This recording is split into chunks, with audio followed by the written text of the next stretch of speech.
بهروز گلمراد فرزند پالکونیک فراری گلمراد حلیموف را دیروز جسدش را آوردند و در همین دهه دره فانی که ما حالا همینجا قرار داریم به خاک سپردند. حالا ما در نزد منزل گلمراد حلیموف که در همینجا بهروز به وای رسید و به کمال رسیده بود قرار داریم و نزدیکان اونها گفتند که دیروز نمایندگان مقامات انتظامی جسد فرزند او را آوردند و او را در جریان گذاشتن که فرزندش را آوردن ولی به اون نشان نداده میبرن به خاک میسپارن.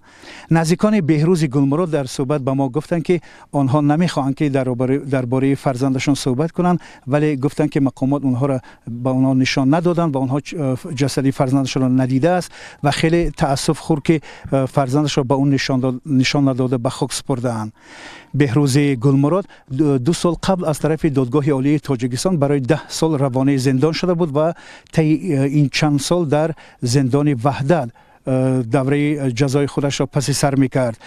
بهروز گلمراد شب 19 می در ناآرامی که در محبس وحدت رخ داده بود کشته شد. تا حال حاضر سبب اصلی کشته شدن او روشن نیست.